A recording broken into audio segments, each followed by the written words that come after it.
Welcome back, guys. So in this portion of the series, we're going to start working in Blender, and we're going to be working on navigation and things like that. But before we start importing the high poly meshes that we created in Fusion 360, I do want to give you guys a little quick little run through and overview of Blender. And this isn't to insult anyone's intelligence, but I also understand that everyone is at different levels, and some people may have never used Blender before. So to ensure that everyone gets the proper lessons, I just want to start from the beginning. And we're not going to touch a lot of this stuff. We're only going to touch about 1%, and that's really just the navigation and how to retopologize and the different ways of retopology.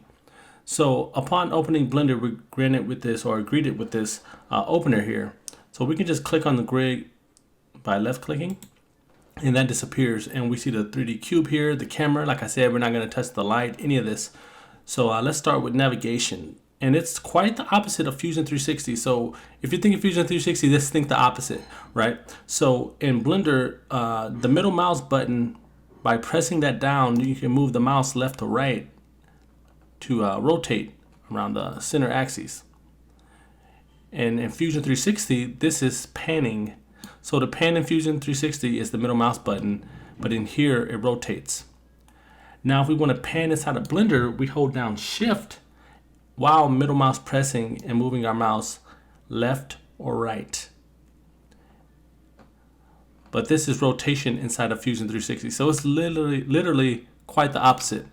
Even zooming in and zooming out. So if we want to zoom in and zoom out by middle mouse scrolling up to zoom in, and scroll down to zoom out, in Fusion 360 that does the opposite, right? So if we want to, say if we get lost, right, we hold Shift and middle mouse press and we are off somewhere in the distance and we don't know where we are, you can hit the period key on the number pad on the keyboard and it frames it just like that. So let's start, so you guys can play around with that for a bit till you feel comfortable, and now we can start moving into importing the meshes. So I'm just going to select this cube by left clicking on it, and I'm going to hit delete, or I can hit the X key and hit delete. Now I want to start importing the meshes, and I'm going to do this one by one so I don't confuse anyone, because this is a really vital part of the series, understanding, and I don't want to overwhelm you guys by importing more than one mesh. And plus, if you mess up, it's a lot easier if we do it one by one. So to import, you just want to go to the top left, go to File, Import, and go to Wave Front, which is the OBJ, and you can see that here on the bottom.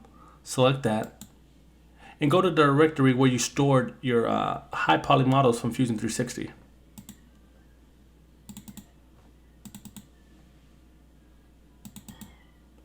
So I have my folder, my high poly, and let's all start with the wall panel 1. So ensure you don't choose the MTL because that won't do anything. That's just a material file that that's attached with OBJ. So I'm going to use the wall panel 1 high. Make sure it says OBJ for the prefix, or the suffix, I'm sorry. And then go to import OBJ. And you'll see this icon that the mouse turns into. It lets you know that it's imported. So if we scroll out by middle mouse scrolling out down, you'll see it. And if you don't see it, you can hit N on the keyboard, the letter N, and it'll bring you up this hot menu here, this hotkey menu, and you can go to View here at the top, and then where it says End Clip, let's select it and type something like 4,000 and hit Enter. That way we can see there's no clipping and we can see the entire model. Now you can hit N to close that back out. So if we select this model and hit Tab, quickly you see that topology that we had inside of Fusion 360, and this is a no-go. You can't use this. If you try to use this and apply for a job, you're gonna get denied hella quick. So what we want to do is retopologize this, because if we try to import this into a game engine like Unreal, try to duplicate this multiple times and you're going to quickly see that the topology is too high, because as we saw in Fusion 360, the face count, or the triangle, we call it tries, which is short for triangles, it was 8,280, I believe, and that's just way too high. And I think we can get something better, like maybe 3 faces. So let's hit tab once again to get out of exit edit mode. So we have this model here, and there's a few different ways to go about retopology, right? So I could use retopoflow, and that's usually what I use for creating points, which I can then generate a low poly mesh from that. But we could do something a lot simpler. So if some people are using Maya that don't have Blender or just more comfortable in Maya, you can do this as well. So let's add a cube on our 3D viewport. So we can add objects by hitting Shift A, and then we can go right here where it says mesh, and then go over to cube, and that's going to generate it here in the center. And this is a lot bigger than that because this is scaled to the Unreal Engine environment. Now to scale this up, we want to hit S on the keyboard, and we can type in something like 20 and then add another 0, which would be 200. And now we can left click to exit that scale. And on the right side, we have kind of like it's called the scene collection. So everything that's on the scene is here on the right side. So if we want to toggle off the cube, you can hit that eyedropper tool here, and you can just toggle that on and off. And you can do the same for anything on the scene. So let's, with our cube selected, let's match this up to occupy the same space as the high poly, right? So we can select these tools on the left side to move this. So we'll select this, select the red arrow, which will drag it down the X axis, right? We'll just line this up a bit better, rotate them around the side, and we can move this up to the top right there. And let's hit tab on the keyboard to enter edit mode. And from here, we can switch our selection. So right now we have this first one, which is the vertice, and that allows us to move or select these vertices, which are these little points on the faces. And here is the edge selection, so we can choose the actual edges, right? But the option we want is the faces. So we'll select the face option. We'll select this front face here. And there are hotkeys we can press. So we can press G to move, right? And that will move it. And if we hit like X after, we can move it in the X axis. If we hit Y, we can move it down the Y axis, and Z up and down. So let's just right click to cancel that. And what we want to do, just to make this easier, we'll go to the left side and choose this move tool, so we can move this face exactly what we want it to. And we want it to just occupy the same face as this mesh behind it, which is the high poly.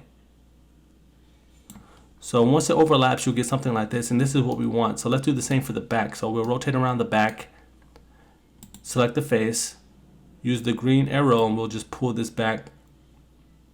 And this is another form of retopology. And this is really good for simple shapes like what we have here. And I designed this course specifically so we don't get lost. Now I'm going to select this side face, red arrow, and I'm going to line this up. Do the same with this side, red arrow, and just line this up. So once you get the hang of this, you'll see how simple this is, especially considering the the simplistic high poly that we have here. So I'm just selecting the bottom using the up arrow, right? And now I have to extrude this face here, because if I hit 1 on the keyboard, you see we go to the front view. If I hit 3, we go to the side view. And let's just middle mouse scroll in, and let's hold shift so we can pan this while we scroll in. And you can see that we have this extended face here. And also let's move this up a little bit higher, somewhere around here. Now to get that face pulled out, we'll need to add an edge loop. And we can add an edge loop by hitting Control R on the keyboard and selecting our edge. So if we just hover over any edge, you'll see we can get it in that orientation. So if we want it to be horizontal, we'll select a vertical line. We want it to be vertical, we'll select a horizontal line. So let's select a vertical edge here. And as soon as you click it once, you see we have the up and down arrow, and now we can put this edge loop wherever we want it. And we want it to be at the bottom, so somewhere around here. So So if I move my scroll to zoom in and hold shift, I can better position myself. And if you want to move this around, you can hit G twice on the keyboard and we'll be able to slide this edge. And say if you disconnect at some point and you want to reselect this edge loop, it's going to be hard to select it because you can only select one at a time. But if you hold Alt and select the edge, you'll select the whole entire ring. So now let's switch back to face mode. Select this front edge, and if I toggle off the high poly, you'll see what I'm doing a little bit better. So I'm selecting this front face, and I want to hit E to extrude, and I can extrude this out where I want it. So I'll choose somewhere around here, so I can see it, and then I'll toggle back on the high poly, so I know where the reference is from. And by dragging this green arrow, we can just dial this in a bit better to match the reference. And we are done with the retopology. It was just that simple. But also, let's switch from edit mode and go to object mode. So you can either go to the top and select object mode and go to edit mode and keep switching vice versa, or you can hit tab. So either or does the same thing. Tab is just a hotkey for it. Now if I turn off the high poly, what I want to do is use this low poly, go back into edit mode. So I'll select it, hit tab, and let's delete these side faces. So I'll select this side face here, this side face, and I'll do the same for the opposite side by holding down shift and selecting these. And I can delete the bottom as well. And I'll delete the back faces, and I'll hit X on the keyboard and go to faces, and quickly we'll just have a plane. And I also want to do the same for the top, so hit X again, delete face. And yes, I could have used a plane, but I want it's a bit easier to do it with a cube, especially when I'm explaining this so you guys can better grasp the situation. Now we're done with the retopology. We can toggle back on the high poly so you guys can see, and we can keep toggling that on and off. And I think this is a good place to end this video so I don't drag this on longer than it should be, and we'll continue with the next portion.